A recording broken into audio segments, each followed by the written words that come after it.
जय महाप्रभु, जय राधा रानी, जय कृष्ण भगवान की जय हो। जय वृंदावन दास ठाकुर की जय हो। चैतन्य भागवत ग्रंथ राज की जय।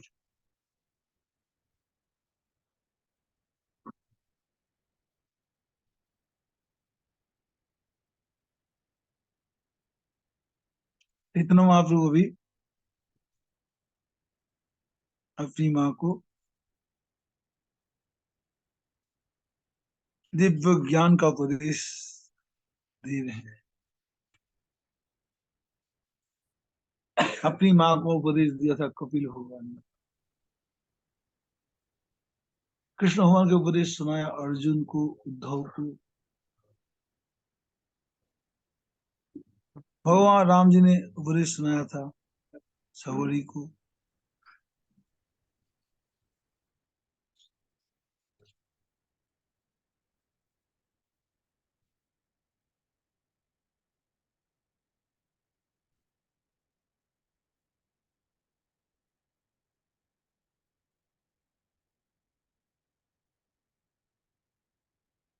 क्या बोल रहे हैं?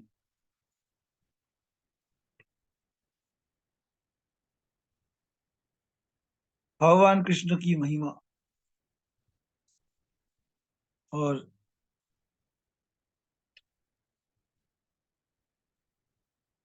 जीव माँ के गर्भ में जाकर के जिस स्थिति में रहा, फिर भगवान से प्रार्थना की, भगवान से वायदा की।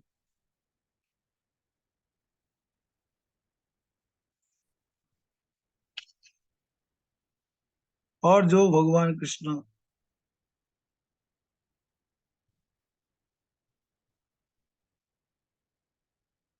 एकमात्र जीव का प्रभु है,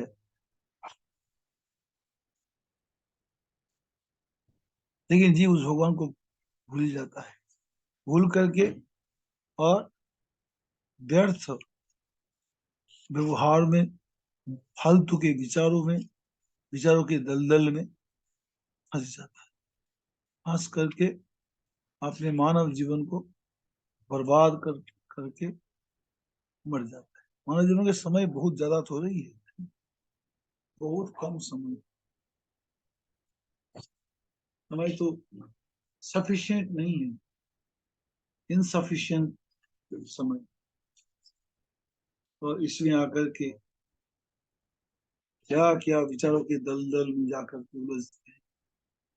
भक्ति नहीं कर पाते, साधन नहीं, भजन नहीं। तो आखिरकार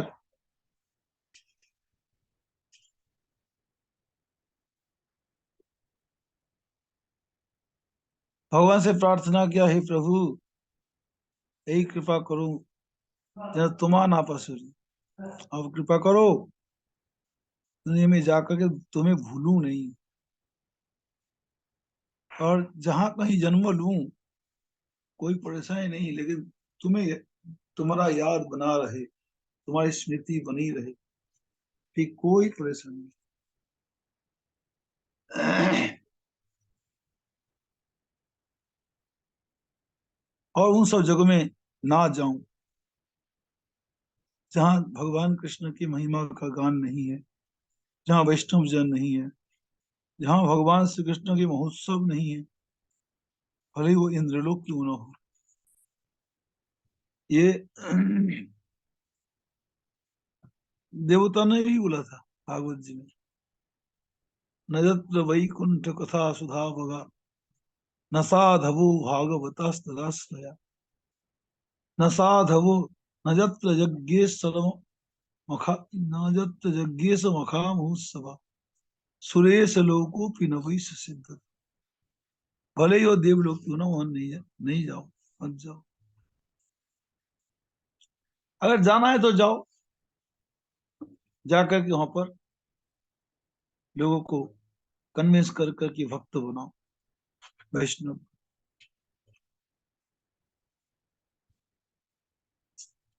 देश देखने अमेरिका, ऑस्ट्रेलिया मत जाओ।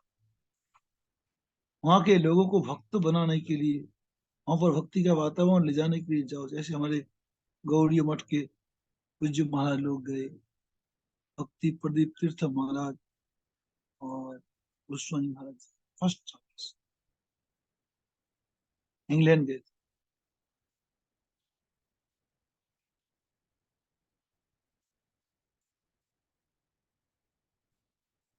और वहां जाकर के भक्ति का प्रचार किया। प्रचार करने से वहां के लोग तो वैदिक कल्चर से बहुत दूर है, बहुत दूर। लेकिन उन लोगों ने सवाल उठाया, तुम लोग भगवान दिखा सकता है? जो बात बात बोल रहे हो, दिखा सकते हो भगवान को? महाराज ने कहा,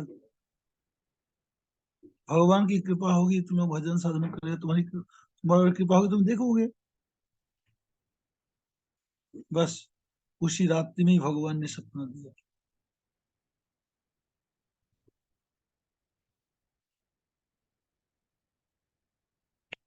कि मैं इस पार्क में हूँ।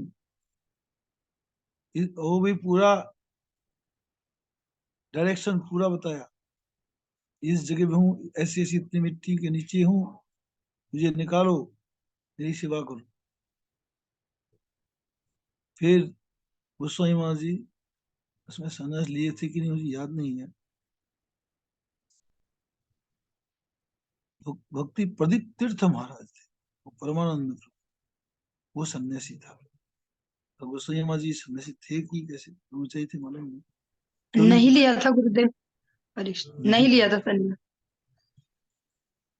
तो उन्होंने परमिशन लिया वहां के नगर पालिका से, परमिशन लेकर के वहां लोगों को बुला, लोगों को बोल करके, भाई यहाँ पर ठाकुर जी है, आओ। सब के सामने ही वहाँ मिट्टी खुदाया गया, और उतने गड्ढा करने के बाद वहां पर ठाकुर जी विग्रह मिला, वासुदेव मूर्ति में। तो लोग सब आश्चर्यान्वित हुए, फिर मान गए। हमें तो पता नहीं, इनको कहाँ से पता चल गया? विदेशी लोग नए नए आए, इनको पता चल गया, हमें बिल्कुल पता नहीं। वो तो बिल्कुल सरप्राइज हो गए, हैरान हो गए, तो कमाल है। तब जाकर के वहां पर वासुदेव गौड़ी मठ की स्थापना हो। उसके बाद सेकेंड चांस वन महाराज जी गए। वन महाराज जी जाकर के महाराज उन्होंने जबरदस्त प्रचार किया। पंचम जाज को, क्वीन मेरी, क्या क्या नाम है, उनको भी प्रवचन सुनाया। जर्मनी में लेके प्रचार किया, इंग्लैंड में प्रचार किया, और ऐसा भयंकर प्रचार किया। पंचम जाज उनको मन महाराज जी ने 1.5 घंटा प्रवचन सुनाया। उनके पास समय, उनसे मिलने के समय मात्र 2 मिनट का नहीं, कितने मिनट का था, लेकिन उन्हें उतने अंदर में ऐसी ऐसी कीमती कीमती बातें बताई कि वो पंचम जाज ने उसके लिए सारा प्रोग्राम कैंसिल करके उनको 1.5 घंटा उनको उनसे हरी कथा सुना। सुनकर ये कन्विंस हुए। फिर वन महाराज को प्रचार करने के लिए बहुत कुछ सहयोग किया उसने, बहुत कुछ सहयोग किया। फिर वन महाराज जी बड़े बड़े यूनिवर्सिटियों में, बड़े कॉलेजों में, बड़े ऑडिटोरियम में जाकर के उन्होंने बड़ा प्रोग्राम, भयंकर भयंकर प्रोग्राम। थर्ड चांस तीर्थ महाराज जी गए, भक्ति विलास तीर्थ महाराज।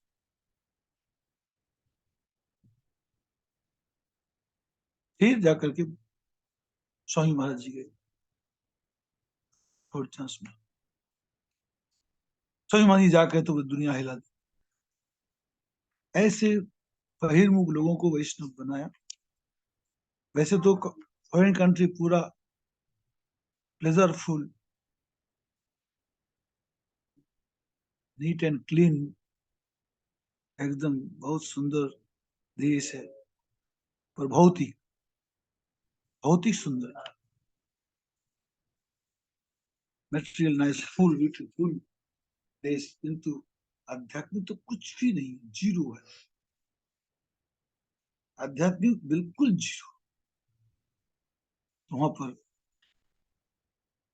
ये भारत के हमारे गौड़ीय मठ के साधु जाकर वहां आध्यात्मिक वातावरण लाया, आध्यात्मिक कल्चर लाया। अभी अमेरिका के लोग काफी वैष्णव है, रूस के लोग काफी वैष्णव है,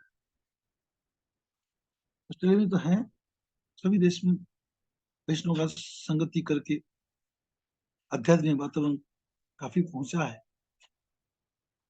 ऐसे कोई जाना चाहे किसी देश में, वैष्णव का तो मुझे नरक में भेज दो, मैं ही जाऊंगा, प्रचार को नहीं, नरक के नारकियों को भी हरिनाम सुनाऊंगा, उनसे कीर्तन कराऊंगा। वैष्णव डरता नहीं कहीं जाने की,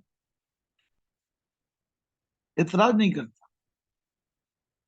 वैष्णव स्वर्गों में जाएगा तो भी भक्ति का प्रचार कर, अर्जुन गया स्वर्गों में, वहां भक्ति का ही प्रचार किया। इंद्र ने सोचा अर्जुन स्त्री संभोग करना चाहता, तो उसको उर्वशी को भेजा, किंतु इंद्र को पता नहीं अर्जुन वैदिक कल्चर का एक आइडियल पर्सन, उनको पता नहीं था, भेज दिया उर्वशी को। गुरुजी व्रत छोड़ने वाले चावल दे दो। तो क्या करके अर्जुन ने कहा, अरे तू मेरी नानी पर नानी, तू क्या कर रही है, तो दिमाग खराब हो रखा है। उर्वशी के खानदान में अर्जुन जन्म लिया, उर्वशी कम से कम सैकड़ों खानदान के बाद, पीढ़ी के बाद अर्जुन, उससे उर्वशी संभोग करने आई। उर्वशी भी बेशरम और इंद्र भी बेहुदा। स्वर्ग के लोगों को इस कल्चर का पता ही नहीं है, वो बिल्कुल जानवर की तरह माँ से बच्चा संभोग करता है, माँ बच्चे से संभोग करती है, बिल्कुल मतलब बेहुदा। अर्जुन तो वैदिक कल्चर के आइडियल हिस्टोरिकल पर्सन, वो कैसे ऐसे कर सकता था, नहीं। तो उसी गुस्से में आकर अभिशाप दे दी, कोई बात नहीं, मंजूर है, और अपना आदर्श नहीं छोड़ना। ऐसा है सुरेश, सुरेश लोक में जाकर के इस प्रकार से अर्जुन की तरह, हमारे गौड़ी मठ के गुरुओं की तरह अगर जाओ फिर तो नो प्रॉब्लम।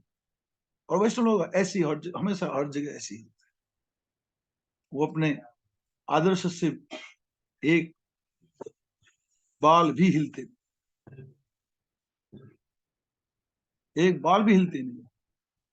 कई लोग विदेश में पढ़ने जाते, मैं तो गोश्त के बिना कुछ मिलता ही नहीं, गोश्त खाता हूँ। वो आदमी थोड़ी है, जानवर से भी गया गुजरे, पढ़ने के लिए जाते हैं, नौकरी करें तो गोश्त खाने लग जाते हैं, उसी रंग में रंग जाते। वो आदमी नहीं है, लोग जानवर है, जानवर से भी गया गुजरा, तो मुंह देखना पाप है। बंदे हैं तो गौड़ी मठ के साधु बंदा है, वैष्णव जन बंदे हैं, कहीं भी जाता महाराज अपनी निष्ठा को छोड़ता नहीं है।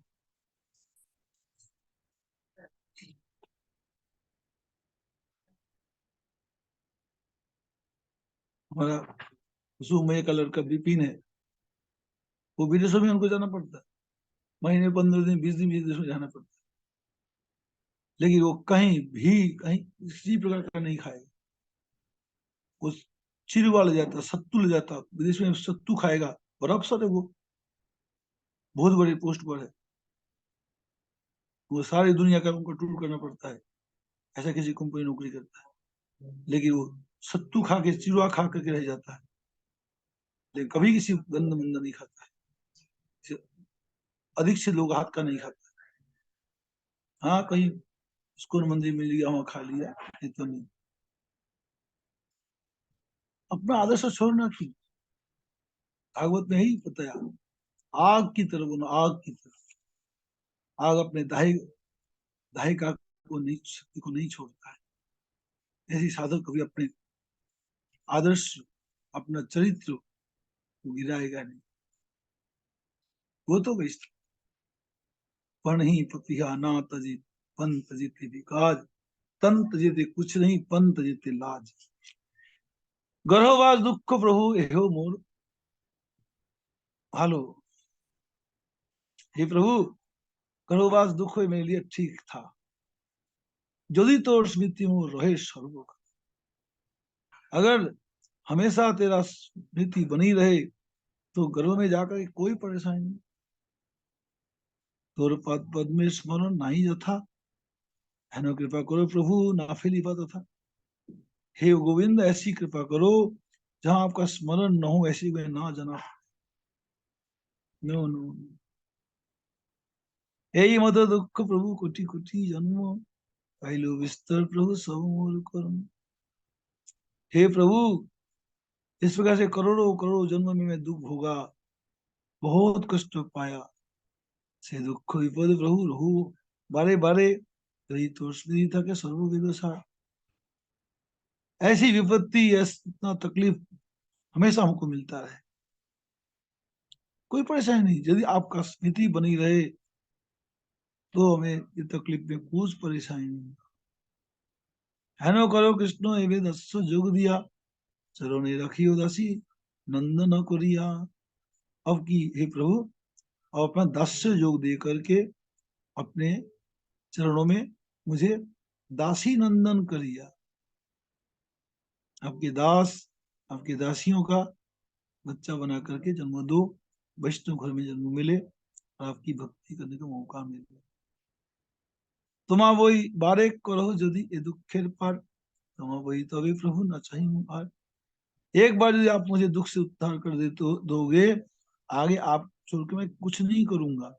यही मत करो वैसे पढ़े अनुक्षण, ताहे ताहू हलो वैसे कृष्ण स्मृति लोकानन। इस प्रकार से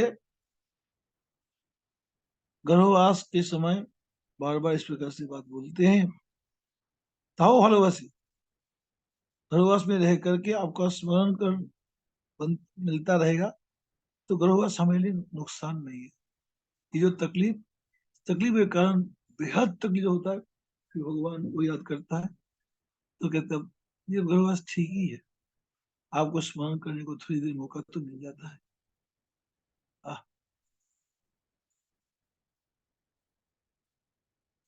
सवे प्रभावे गर्भे दुख नहीं पाए, काली पड़े भूमि थे अपन इच्छा।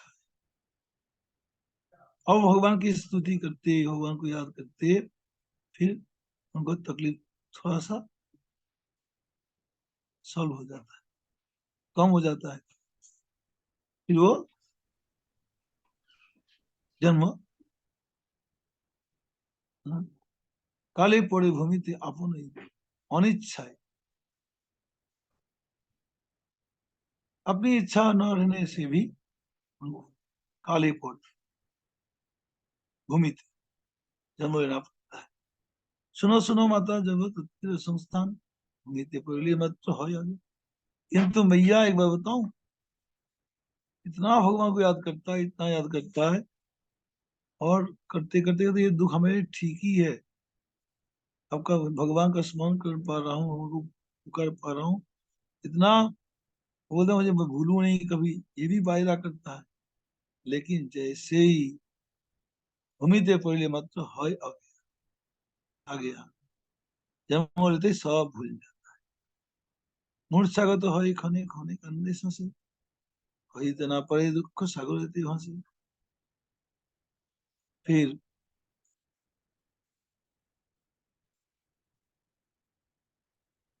बेहोश हो जाता है, फिर होता है, फिर उनको दुख सागर में, दुख के समुद्र में गिर जाता है। कृष्ण सेवक जीव कृष्ण ने माया, कृष्ण ना भजिले ही मत दुख। कृष्ण का सेवक है जीव, कृष्ण की माया से ऐसे, या कृष्ण भजन के बिना ऐसे दुख उनको भोगना पड़ता है।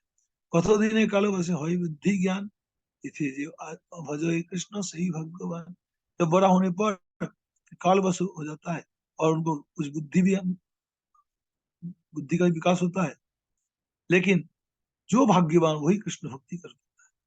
अन्यथा ना भजे कृष्ण दुष्ट संग करे, पुनः सही मत माया पति बिगी मरे। और अन्यथा ना भजे, दुष्ट संग करे, अन्यथा ना भजे कृष्ण। और जो लोग भाग्यवान नहीं है, वो लोग कृष्ण भजन छोड़ के दुष्टों की संगति करता है, महाराज पुनः सही मत माया, फिर दोबारा उसी प्रकार दुख के गड्ढे में फिर गिरता है।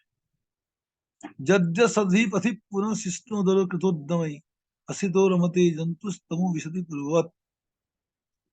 यदि असद भी फिर गलत रास्ते में चला गया है, शिष्णोदर अपने संभोग सेक्स एंजॉय के चक्कर में और उधर पेट भरने के चक्कर में उद्यम करने लग जाता है, और फिर क्या होता है, बारंबार बारंबार आहार निद्रा भाई मैथुन के चक्कर करके बार बार जन्म में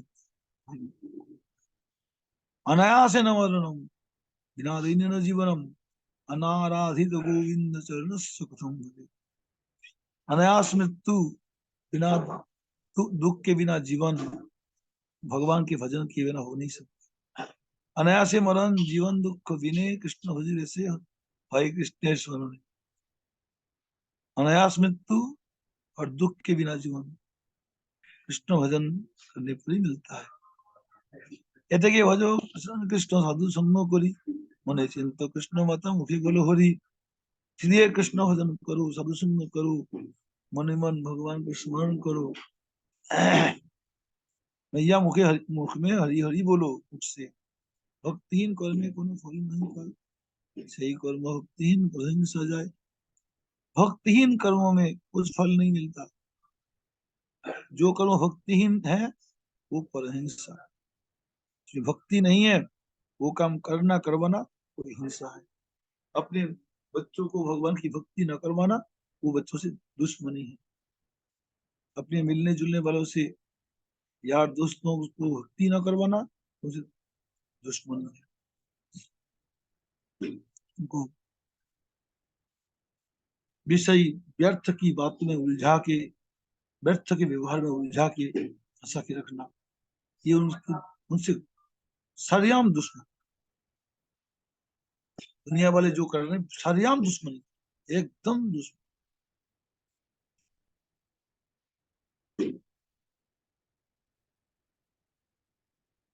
कपिलेर हवे प्रभु माये ने सिखाए, सुनी से सच्ची आनंद मिलाए। मैया को सारी बातें भगवान चैतन्य महाप्रभु कपिल भाव में सुनाया।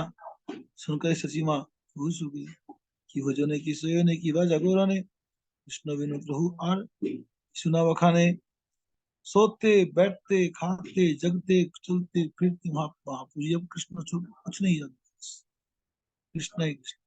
अब तो मुझे कथा सुनिए भक्तगण, सर्वगुण वितर्को हविन मुनि मान। इसमें सबके मुख से वैष्णवों ने सुना महापुरी ऐसा हो गया है। भक्तजन मनी मन वितर्क करने लगे। किवा कृष्ण प्रकाश भजिला शेषोरी, किवा साधु संजय किवा पूर्वीय संस्कार। क्या उसके शरीर, निमाय पंडित के शरीर में क्या भगवान कृष्ण प्रवेश कर गया है क्या, अथवा साधु संग प्रभाव से हुआ, उनके पिछले जन्म के संस्कार से हुआ। वैष्णव जन सब वितर्क करने, यही मत मने मने हरे न विचार, सुखमय चित्त वृत्ति हईले सबाय। सब वैष्णव खुशियों में मात हो गए।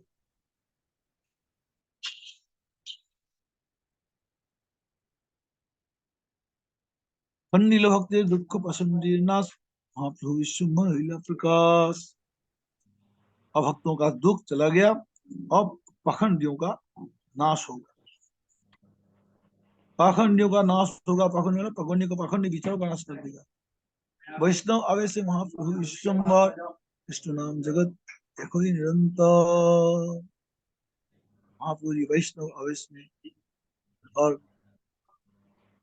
महाप्रभु विश्वम्भर वैष्णव अवश्य में मैं भक्त हूँ, और कृष्ण नाम जगत देखो ही निरंतर। क्या देखा? बस कृष्ण नाम ही कृष्ण नाम, कृष्णमय जगत को देखने लगे दिन रात। और निशा सवने सुनई कृष्ण नाम, वदने बोले कृष्ण संग विराम। और हर निरंतर सारा दिन सारी रात कृष्ण नाम सुन रहे थे, वहां बोल रहे थे मुंह से कृष्ण भगवान के नाम। दीप छिला दिया, दीप प्रभु अछिला भोला, महाविद्या रसे एवे कृष्ण बिनु आन किछु नहीं भासे।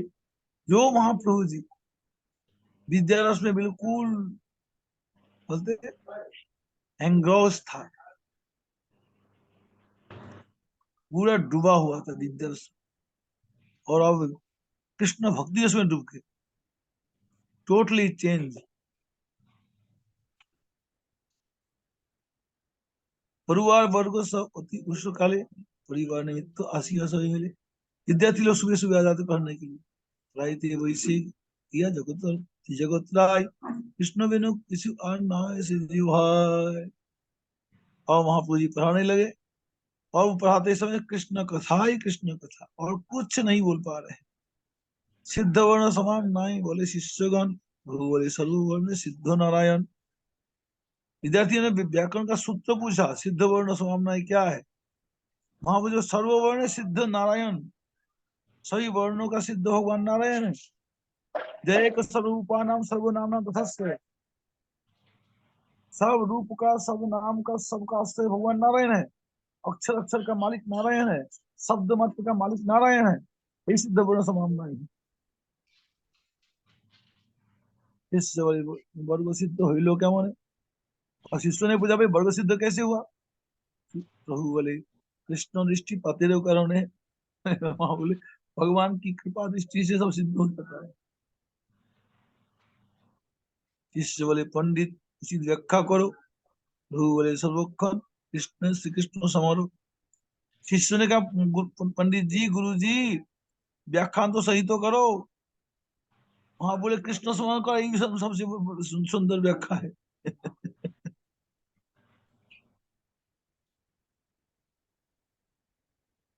चलो, कृष्ण भजन करी सम्मुख आमनाय, आमनाय आदि मध्य कृष्ण भजन बुझाय। कृष्ण भजन कही सम्मुख आमनाय, कि आदि में मध्य में अंत में कृष्ण भजन ही करना चाहिए भाई। जीवन के शुरू में, जीवन के मध्य में, जीवन के अंत में हमेशा कृष्ण भक्ति करनी। सुनिया प्रभु व्याख्या हंसी शिष्यगण, प्रभु बोले अनुभूति वायु करो। और महाप्रभु जी जिस प्रकार से व्याख्यान करने लगे, विद्यार्थी बोले महाप्रभु ये माथे में कोई वायु विकार हुआ है क्या? क्या हुआ है पता नहीं।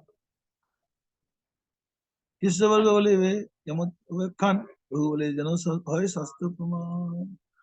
अब सुने का एक ऐसी व्याख्या है, महाप्रभु बोले जो शास्त्रों का सही व्याख्या ही तो है, और क्या है?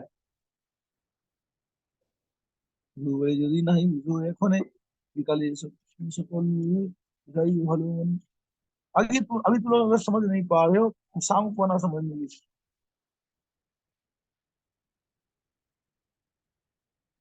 আমিও বিকেলে गया उसी चाय निकाले सकले जनो वही है। मैं भी किताब देख लूंगा, देख करके उसको पढ़ लूंगा, पढ़ को समझा। दुनिया प्रभु आपको सर्व शिक्षकगण प्रभु चुके पुस्तकवाणी थोड़ी लगवानी। अभी तो सब किताब बांधे चल कर सर्व शिक्षकगण अनुदेश स्थाने सब जन के ठाकुर बखाने। अब विद्यार्थी जा करके महाप्रभु के जो गुरु है, मास्टर है मंगलदास पंडित, उनको जाके सब शिकायत किया।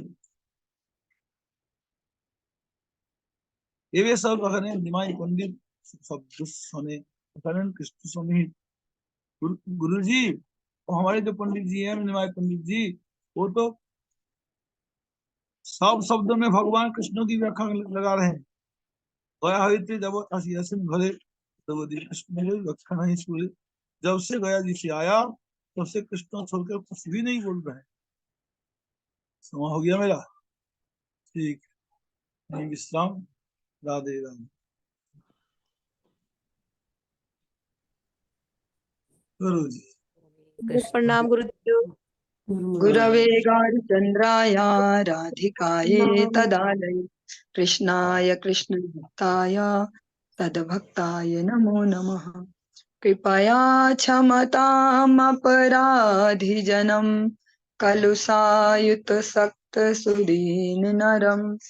सुपथे परिचालय सर्वदिनं प्रणमामि च माधवदेवपदम्। तव कृपाकाण अमार संबाल तव कृपा बिने नहीं अन्य बल कृपा कर प्रभु दिया चिद बल दास तो प्रणम दास तो प्रणम। सर्वप्रथम भगवान के अभिन्न प्रकाश विग्रह श्री गुरुपाद पद्म पूज्य पात्र दंडी स्वामी अष्टोत्तर श्रीमद भक्त प्रसाद विष्णु गोस्वामी गुरुदेव महाराज के पावन श्री चरण कमलों में असंख्य कोटि दंडवत ज्ञापित करते हुए उनके अहेतुक कृपा प्रार्थना करती हूँ। वे अपनी कृपा वर्षण करें जिससे निज कर्ता अभिमान भाव को छोड़कर एकमात्र उनकी वाणी के वाहक के रूप में अपना परिचय दे सकूं। परम गुरुदेव नित्य लीला पुरुष श्री भक्ति दयित माधव गोस्वामी महाराज, परमेश्वरी गुरुदेव जगत गुरु भक्ति सिद्धांत सरस्वती गोस्वामी ठाकुर प्रभुपाद व समस्त गुरु परंपरा जय युक्त हो। श्रीमन नित्यानंद प्रभु श्री गौर हरि वृंदावन बिहारी श्री राधा गोपीनाथ भगवान जय युक्त हो।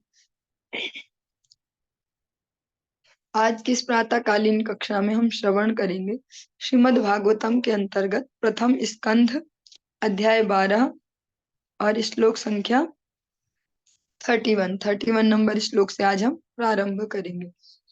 ओम नमो भगवते वासुदेवाय ओम नमो भगवते वासुदेवाय ओम नमो भगवते वासुदेवाय। सराजपुत्रो ववृद्धे आशु शुक्ल इवोडुपः आपूर्यमाणः पितृभिः काष्ठाभिरिव सोन्वहम्। जो महाराज परीक्षित है उनके जन्म का हम वृत्तांत सुन रहे हैं। कल तक हमने श्रवण किया कि जो ब्राह्मण वर्ग है उन्होंने महाराज परीक्षित भविष्य में कैसे कार्य करेंगे, कैसे स्वभाव वाले होंगे, इसका वर्णन किया। जिस तरह शुक्ल पक्ष में चंद्रमा दिन प्रतिदिन बढ़ता जाता है, उसी तरह यह राजकुमार शीघ्र ही अपने संरक्षक पितामहों की देख रेख तथा सुख सुविधाओं के बीच तेजी से विकास करने लगा। इसमें महाराज परीक्षित का जो बढ़ने की, जो बोल सकते हैं उनके विकास की प्रक्रिया है, उसको कंपेयर किया गया चंद्रमा से, शुक्ल पक्ष वाले चंद्रमा से। जैसे हम देखते हैं कि पूर्णिमा की ओर जैसे जैसे समय अग्रसर हो रहा होता, चंद्रमा की शोभा भी बढ़ती जाती है, विकास प्रतिदिन बढ़ते जाता है। इसी प्रकार जो छोटा शिशु है, जो परीक्षित है, वो अपने जो गार्जियन है, उनके दादाजी पांडव, उनके संरक्षण में और उनकी देख रेख में और सारी जो उनको सुख सुविधाएं प्राप्त हैं एक राजकुमार होने के लिए, उन सब के बीच में अब धीरे धीरे उनका हर प्रकार से विकास बढ़ने लगा। यक्ष्यमाणो अश्वमेधेन ज्ञाति द्रोह जिहासया राजा लब्ध धनो दध्यो नान्यत्र कर दंडयो। इसी समय जो महाराज युधिष्ठिर हैं, उनके मन में एक विचार आया कि जो उन्होंने अपने स्वजनों से युद्ध करने के कारण किए गए पापों से मुक्ति प्राप्त करने के लिए अश्वमेध यज्ञ का विचार कर रहे थे। उनके मन में एक गिल्ट था कि मैंने अपने स्वजनों से युद्ध किया है, जो मुझे इसका पाप लगा है, भले वो लगा नहीं है पर उनका भाव है वो, क्योंकि भगवान के ही अनुगत्य में सारा संपन्न हुआ कार्य। फिर भी युधिष्ठिर महाराज विचार करते हैं बहुत सेंसिटिवली कि मुझे अपने जो ये पाप मुझे मिला है अपने स्वजनों से युद्ध के उपरांत, इससे मुक्ति पाने के लिए अश्वमेध यज्ञ करना चाहिए। लेकिन उन्हें कुछ धन प्राप्त करने की चिंता सवार थी, क्योंकि लगान तथा जुर्माने से एकत्र कोष के अतिरिक्त और कोई धन संग्रह न था। लेकिन इसमें एक प्रैक्टिकल प्रॉब्लम थी। भाव से तो सोच लिया, लेकिन प्रैक्टिकली जैसे कोई सा भी हम संकल्प ले लेते हैं, ये कर लेंगे, हम ये कर लेंगे, इससे ये हो जाएगा, लेकिन प्रैक्टिकल धरातल पर भी उसको इम्प्लीमेंट करने के लिए बहुत सारे व्यक्ति, पदार्थ, सबकी आवश्यकता होती है। तो जो इतना बड़ा महाभारत का जो सबसे पहला विश्व युद्ध हुआ है, इसमें बहुत सारा धन वेस्ट हो चुका है। अब केवल उनके पास उतना ही धन है जो बोल सकते हैं टैक्स के रूप में आता है या पेनल्टी के रूप में जो उनको प्राप्त होता है। अब उनके पास कुछ अतिरिक्त धन नहीं बचा है और सोच रहे हैं इतना बड़ा यज्ञ करने की, तो अभी उसके लिए पर्याप्त धन उपलब्ध नहीं है। युधिष्ठिर महाराज विचार कर रहे हैं कि कहाँ से धन प्राप्त हो सकता है। तदभिप्रेतमालक्ष्य भ्रातरोच्युत चोदिता धनम प्रहीण माजुरुदिच्यां दिशि भूरिशः। राजा की हार्दिक इच्छाओं को जानकर उसके भाइयों ने अच्युत भगवान कृष्ण की प्रेरणा अनुसार उत्तर दिशा से प्रचुर धन एकत्र किया। और महाराज युधिष्ठिर एक सही कार्य के लिए धन की अभिलाषा कर रहे हैं, अतः उनके भाइयों ने भी उनकी हेल्प की। लेकिन हेल्प भी कैसे की? स्वतंत्र नहीं, भगवान के अनुगत्य में, भगवान से सलाह करके परामर्श लिया कि कैसे हमें कहाँ से धन प्राप्त हो सकता है। तो भगवान ने जो निर्देश दिया उसके अनुसार उनको उत्तर दिशा से धन प्राप्त हुआ बहुत सारा। राजा मरुत, एक इनके फोर फादर हुए, पूर्व पुरुष हुए राजा मरुत, उनके द्वारा वो छोड़ा गया धन था। तेन संभृत संभारो धर्मपुत्रो युधिष्ठिरा वाजिमधस्त्री भीतो यज्ञ समय जद्धरिम। उस धन से राजा 3 अश्वमेध यज्ञों के लिए सामग्री उपलब्ध कर सके। कुरुक्षेत्र के युद्ध के बाद अत्यंत भयभीत पुण्यात्मा राजा युधिष्ठिर ने इस प्रकार भगवान हरि को प्रसन्न किया। और इसमें ध्यान देने योग्य बात यह कि वो अश्वमेध यज्ञ भी कोई अपने यश को बढ़ाने के लिए या अपनी किसी अभिलाषा को पूरा करने के लिए नहीं है। भगवान जो यज्ञ पुरुष हैं, भगवान नारायण, भगवान कृष्ण, उनकी प्रसन्नता के लिए ये किया जा रहा है। जो धन उनको प्राप्त है उससे 3 यज्ञों के लिए वो सामग्री उपलब्ध कर पाए। और इस प्रकार जो उनको कहीं ना कहीं उनके मन में गिल्ट है एक, कि हमारी वजह से ये युद्ध हुआ है या हमने अपने स्वजनों से युद्ध किया, हमारी वजह से इतने लोग मारे गए, इस प्रकार से भी इमोशनली बोल सकते हैं। उनके मन में जो गिल्ट है उसके लिए उन्होंने ये यज्ञ संपन्न किए। और इनका लक्ष्य क्या है? भगवान हरि को प्रसन्न करना। क्योंकि अगर भगवान प्रसन्न है तो सब सॉल्व हो सकता है जीवन का। अगर भगवान ही प्रसन्न ना हो, हम कितने ही प्रयास कर लें इस जगत में, फिर भी हमें सफलता प्राप्त नहीं हो सकती। और इस क्रम में अगर एक सेंसिटिव लाइन और जुड़े तो वो अनुपयुक्त नहीं होगी इस विचार में। अगर एक बार के लिए भगवान रुष्ट हो भी जाए, लेकिन भगवान के जो एकांतिक भक्त गुरुदेव हैं, अगर वो हमसे प्रसन्न है तो वो भगवान को मना लेंगे हमारे लिए। इस प्रकार आप बार बार श्रवण करते होंगे, हरि रुष्टे गुरु त्राता, गुरु रुष्ट न कश्चित। अगर हरि भी रूठ जाए और गुरुदेव जो भगवान के एकांतिक भक्त हैं, भगवान के अनन्य भक्त हैं, ऐसे गुरुदेव, ये कंडीशन भी अप्लाई होती है गुरुदेव पर, जो भगवान के कृष्ण के एकांतिक भक्त होने चाहिए, अनन्य, तो वो भगवान को हमारे लिए मना सकते हैं। लेकिन अगर गुरुदेव हमारे कार्यकलापों से, हमारे आचरण से, हमारे चरित्र से अगर वो रुष्ट हो गए तो भगवान भी हमारा मंगल निधान नहीं कर सकते। भगवान स्पष्टतः शास्त्रों में कई स्थानों पर इसको बार बार बताते हैं, गुरु की जो इम्पोर्टेंस है। प्रथमं तु गुरु पूज्या ततश्चैव ममार्चनम् कुर्वन् सिद्धिम् आपनोति अन्यथा निष्फलम् भवेत्। जब भी कोई कार्य करें, मंगल कार्य करें या जीवन में अपने प्रत्येक दिन की भी सुबह को भी शुरू करें, प्रारंभ करें, प्रथमंतो गुरु पूज्या ततश्चैव ममार्चनम। पहले अपने जो शिल गुरुदेव हैं, भगवान के अनन्य भक्त गुरुदेव, ऐसे गुरुदेव का अर्चन किया जाना चाहिए। ततश्चैव ममार्चनम, फिर मेरा अर्चन। जो इस प्रक्रिया को, इस विधि से पालन करता है, कुर्वन् सिद्धिम आपनोति, उसको अवश्य ही भक्ति पथ में सिद्धि प्राप्त होती है। अन्यथा निष्फलम भवेत्, जो सोचेगा डायरेक्ट हम भगवान को ही प्रसन्न कर ले, गुरुदेव के वचनों का पालन ना करें, क्या हो गया, भगवान तो सर्व शक्तिमान है, भगवान ये है, भगवान, तो उसका मंगल अन्यथा निष्फलम भवेत्, उसकी सारी प्रक्रिया निष्फल जाती है। अब 35 नंबर श्लोक को हम श्रवण करते हैं। आहुतो भगवान राज्ञा याजित्वा द्विज नृपम उवास कतिचिन्मासान् सुहृदां प्रियकाम्यया। महाराज युधिष्ठिर द्वारा यज्ञ में आमंत्रित होकर भगवान श्री कृष्ण ने इस बात का ध्यान रखा कि सारे यज्ञ योग्य द्विज ब्राह्मणों द्वारा संपन्न कराए जाएं। तत्पश्चात संबंधियों की प्रसन्नता के लिए भगवान वहां कुछ एक मास रहते रहे। इस प्रकार से कोई भी जब कार्य संपन्न किया जाता है तो उसमें एक मैनेजमेंट होता है, जिसमें अलग अलग जिम्मेदारियां अलग अलग व्यक्तियों को दी जाती हैं। पांडवों की ये विशेषता है कि उन्होंने मैनेजमेंट हमेशा भगवान को दिया, भगवान के अनुगत्य में चले कि आप ड्यूटी डिफाइन कीजिए, कौन क्या करेगा, कौन क्या, तो भगवान अच्छे से उसको फिर संपन्न करवाते हैं।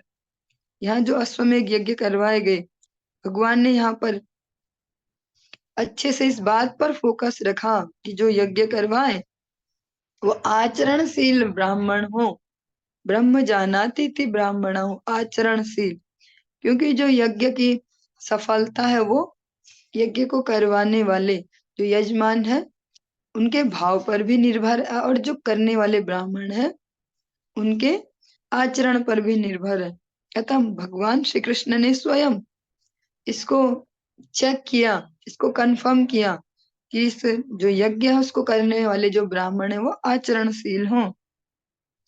और फिर क्योंकि यहाँ पर स्पष्ट जो तात्पर्य है इसमें स्पष्ट कहा जा रहा है कि कई बार ब्रह्म बंधु भी ऐसे कार्यों को करते हैं। ये ब्रह्म बंधु या द्विज बंधु, ये वर्ड आप कई बार श्रवण कर चुके श्रीमद् भागवतम के अंतर्गत। कई बार इस प्रकार के लोग जो सो कॉल्ड होंगे, सो कॉल्ड मीन्स जन्म से ऐसे कुलों में जन्म लेंगे केवल, और आचरण में नहीं होगा, वो भी इन कार्यों को वृत्ति परक कार्यों के रूप में कर रहे होंगे। लेकिन यहाँ पर भगवान ने स्पष्ट ये निश्चित किया कि जो आचरणशील हो वही इन यज्ञों को संपन्न करवाएं। और फिर जब सफलतापूर्वक ये यज्ञ संपन्न हो गए तो फिर भगवान कुछ दिन और वहां पर रहे ताकि जो उनके संबंधी उनकी प्रसन्नता हो। ततो राज्ञाभ्यनुज्ञातः कृष्णया सह बन्धुभिः ययो द्वारवतीं ब्रह्मन् सार्जुनो यदुभिवृतः। हे सौनक, सूत जी यहाँ पर कह रहे हैं, जो सौनक जी हैं वो 88,000 ऋषि मुनियों के रिप्रेजेंटेटिव के रूप में हैं, तो उनको सूत गोस्वामी जी कहते हैं हे सौनक। तत्पश्चात भगवान ने राजा युधिष्ठिर, द्रौपदी तथा अन्य संबंधियों से विदा लेकर अर्जुन तथा यदुवंश के अन्य सदस्यों के साथ द्वारका नगरी के लिए प्रस्थान किया।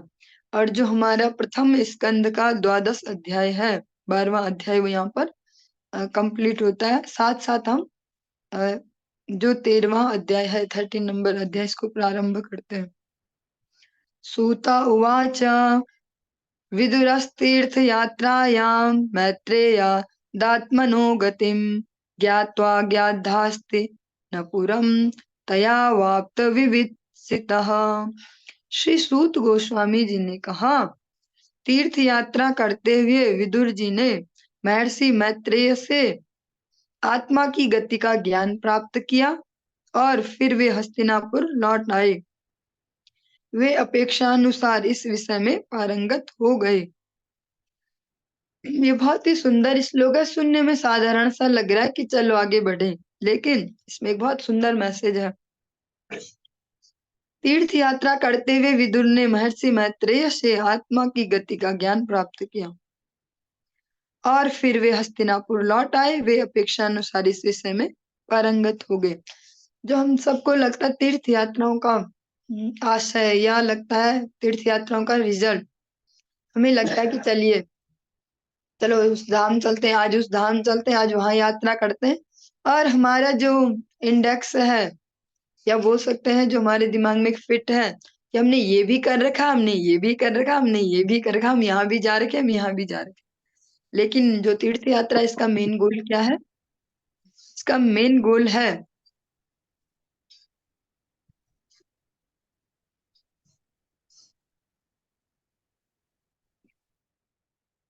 जो तीर्थ यात्रा है, जो धाम दर्शन है, उसका जो मेन गोल है, जो मुख्य लक्ष्य है, वो है साधु संग। साधु संग, साधु संग से ही जब हम धाम दर्शन करेंगे साधुओं के अनुगत्य में, तो हम समझ पाएंगे कि धाम एक्चुअल में है क्या। वरना वो हमारे लिए कंक्रीट के जाल ही होंगे। बड़े बड़े यहाँ भी होटल्स खुल गए, देखो धामों में भी क्या कचराबाजी हो गई। यहाँ भी धाम, इतने बड़े बड़े होटल खुल गए, ऐसा हो गया वैसा हो गया, यही देख पाएंगे। धाम दर्शन कर पाएंगे एक भक्त के अनुगत्य में, उनके नेत्रों से, जो वो हरि कथा सुनाएंगे धाम में, उसके माध्यम से, और साथ साथ आत्मा का विज्ञान भी समझ पाएंगे।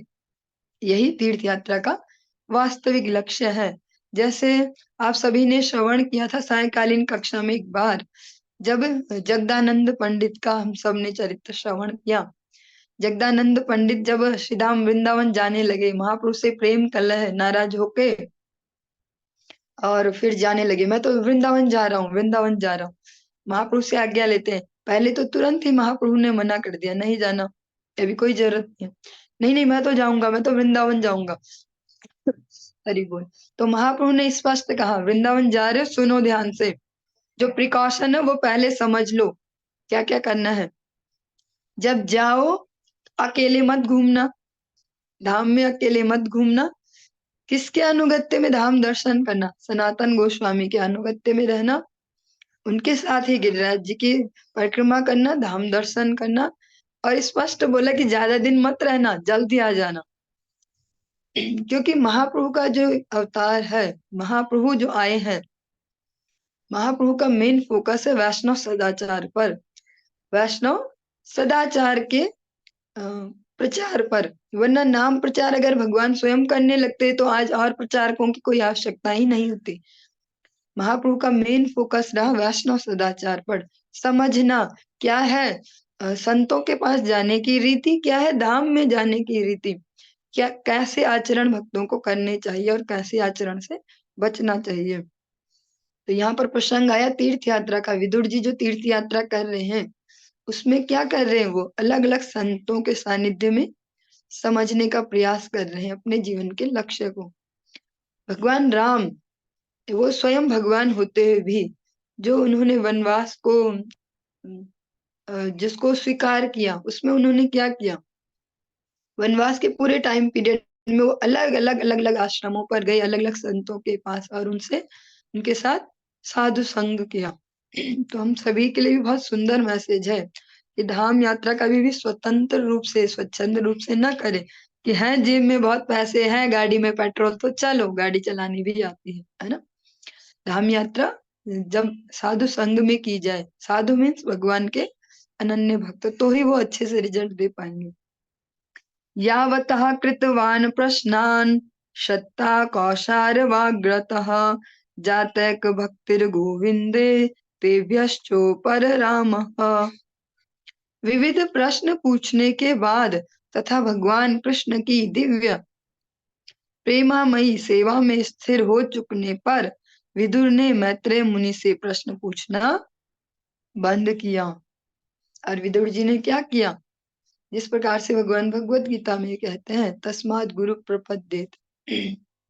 और भगवान एक जगह में कहते हैं, परिप्रश्नेन सेवया, जब आप गुरुदेव के पास जाएं, साधुओं के पास जाएं, तो परिप्रश्नेन सेवया,